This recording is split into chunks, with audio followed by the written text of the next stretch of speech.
sapat na bumabalang si Bongbong Marcos. Dapat lumayas sila sa Pilipinas. Eto, may regalo tayo kay Bongbong Marcos. Fuck you. Bongbong Marcos, eto ang iyong pagmumuka.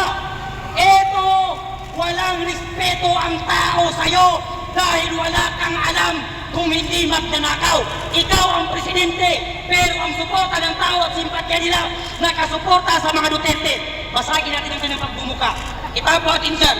Bongbong Marcos, tignan mo, pagkatapos ka naming babasagin, tatapakan ka namin at duduraan ka namin. Yan! Tuhan mo! Tangin mo! Abak! Abak! Tabak! Tabak! Walang pwede ang ito! Marcos resign! Marcos resign! Marcos resign! Marcos resign! Marcos resign! Saka mga kababayan, yung lumalaban sa korupsyon, siya yung kinakasuhan! Yung 18 Marines, sinabi nila si Marcos magkanakaw.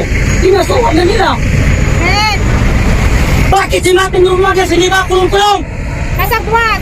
Saludo tayo sa mga general na retirado na naninindigan para sa kanilang bayan at naninindigan para sa kanilang prinsipyo. Ang problema kasi, yung mga libag ni Bongbong Marcos. Sino ba yung mga libag na nakapaligid sa kanya? Ayan sila John Vic Trimulya. Mga libag ni Bongbong Marcos yung nilibag na yan. Masarapo! Hindi lang trapo, libag ni Bongbong Marcos. Di ba? Pretending! Nag-iisang taon na po si PRRD sa ibang bansa. Mula nung ninakaw at kinidnap siya at pinaboy siya ng ating gobyerno. Isa ng human rights! 80 years old! Parang-parapan yung panggarago sa atin ng gobyerno nito at administrasyon nito. Hey! Hanggang ngayon, walang naninindigan, walang nag-iingay, walang napapanagot, walang matibay na eksplikasyon sa mamamayang Pilipino kung bakit si PRRD ay nasa ibang bansa. Puro nas! Ang tatay nila Marcos na magnanakaw, nakalibing sa libingan ng mga bayani yung gago. Si Era Pistrada, tawang niya lang ng gago. Si Gloria naman, mayamang single mom. Samantala si PRRD na nagservisyo, nagmalasakit, ibinaklong ng administrasyong bangag na ito. Inutil kasi! Pero, bago ang lahat mga kababayan, tayo ay maninindigan tayo hanggang sa uling hininga natin na dapat mag-resign si Marcos dahil wala siyang ginawa kung hindi magnagaw sa kaba ng taong bayan. Mainit yung pagtanggap sa kanya sa New York. Sobrang init ang pagtanggap sa kanya. Dahil yung pati yung mga foreigner nagrarally, Marcos resign sa harap mismo ng kanyang tinutuluyang hotel. Papayag pa tayo na matapos ang taon na ito na hindi ba si Marcos? Hindi sapat na bumabalang si Bongbong Marcos. Dapat lumayas sila sa Pilipinas. Eto, may regalo tayo kay Bongbong Marcos. Fuck you.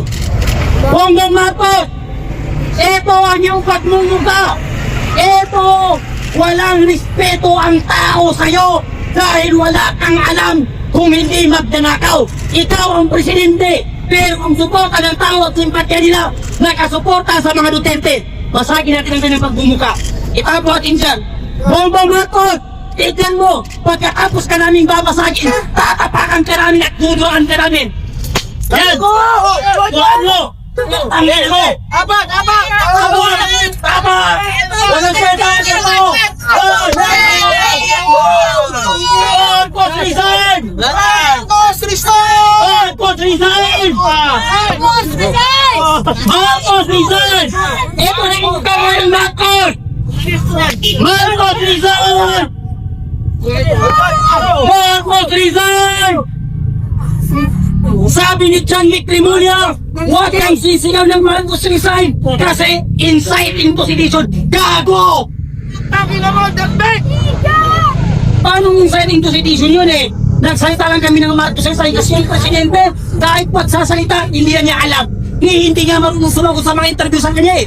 Tapos sasabihin naman ng bobong siya doon, Saan ka makakita ng presidenteng bangag ang galing-galing sumagot? Kahit nga UAE, hindi niya masabi. Kahit United Arab Emirates, hindi niya masabi. Nakalimutan kasi ni Bongbong Marcos kung siya mag-flight papuntang United Arab Emirates, sumingot. Kaya nung nandun siya, mabuhay ang mga Pilipinas! Gago! Ilan na ang Pilipinas? 8! Ilan ang Pilipinas, Marcos? 10? Isa lang ang Pilipinas, pero milyong-milyong Pilipino ang ayaw sa'yo at gusto kang parisainin. Bago tayo magtatakso ng mga kababayan, pakinggan po natin ang message ng hakbang ng maisog yung magmumula kay Atty. Vic Rodriguez. Meron po siyang mensahe sa atin mga kababayan.